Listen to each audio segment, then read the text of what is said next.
Hey guys, so I wanted to do a quick video talking about defending the double underhooks or stack passes. It's one of the most common passes in jiu-jitsu, and it's very different defending than a lot of normal guard retention stuff. So I just wanted to do a video going through the main ways the guy's going to attack and the main ways to defend it. If you guys like the content, as always, like and comment to help support the channel. Okay, so there's a lot of different variations of this pass, so I'm just gonna go through one at a time. Okay, so the first thing is if my opponent gets my hips, the first thing I like to do is to try to grab both sleeves and stiff arm, and I make my legs wide and I try to keep my hips as heavy as I can. Because for him to do any stack, start stacking me here, he has to start lifting me up off the floor and getting my hips up and put me on my neck, right? So when I control the sleeves and I walk back, so start getting close, see I can kind of do this. And the more he postures up, it's easy for me to loop my foot in. Come back down. If he tries to stall and he just kind of keeps his head low here, I'm gonna stiff arm and walk back. I keep my legs wide. And when the time's right, I'm gonna put one of my hamstrings on his shoulder to push to create space, and now I can loop this foot through, okay? So if you have the flexibility, sometimes you can go straight through. If you have less flexibility, what I do, keep your head down, right, is I push and I throw my shin all the way through. It's a little bit easier. Be careful not to kick your opponent in the face, but a lot of times you'll get through. Once I get through here, if he tries to continue forward, I can go to a triangle choke, or I can just frame and push and get my legs out. I don't even have to continue with double sleeve. I can now let go and start pushing. Okay, the reason the both sleeves is so important here is because often your opponent is going to try to take this hand and come across to grab the lapel, which I'll show how to defend in a second.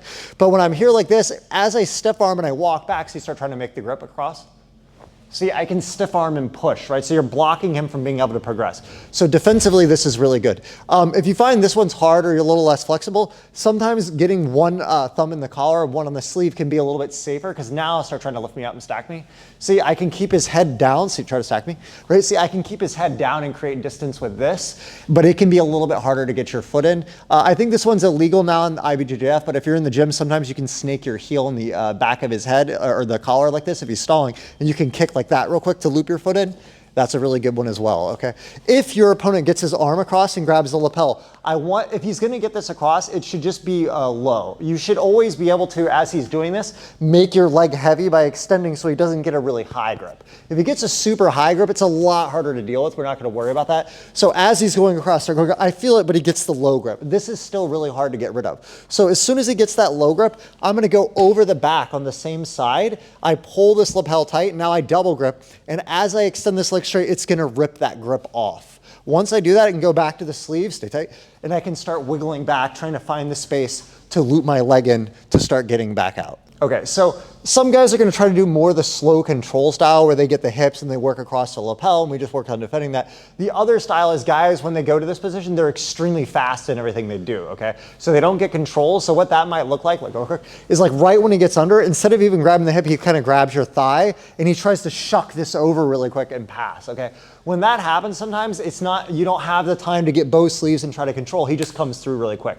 So if he shucks it, if I'm already away a bit like this and he goes for here and he tries to shuck this over really fast, it's usually easy to get behind this elbow or the wrist and frame. Once I go here, if you just want to defend, I can get my shin near the armpit, push, come back out, and I'm back into open guard. If you want to be aggressive from here, sometimes you can come up, and if he's really too persistent with it, you can even try to go to the back. But if nothing else, that frame will defend when they try to shuck through really fast, okay? So again, we're here, he tries to shuck over really quick. Boom, I push there, frame out and go, okay? Now, another situation when the guy goes in is instead of focusing on the hips or shucking through really quick, he tries to get his hands together. Usually you can block this early, but what I want to do is when he gets his hands locked early is I'm actually going to bridge my hips up and control both wrists like this, and now it makes it easy to start sliding my shin down.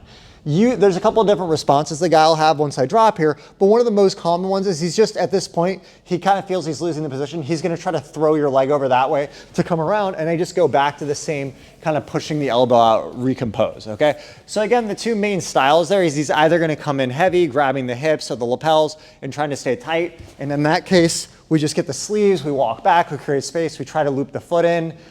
If he gets the arm across on the lapel, I go over the back, break, try to work back to this, or control the back of the collar and loop in, or go here, kick out and go in, right? Or he's gonna try to get the grip quick. I push and come out. And then the last one, he clasps his hands together, I bridge my hips, push, drop, and get out. All right, guys, be sure to comment. Let me know if you guys have any future technique requests. Espen's going to be here the next 10 days, so let me know if you have any requests for another video with Espen.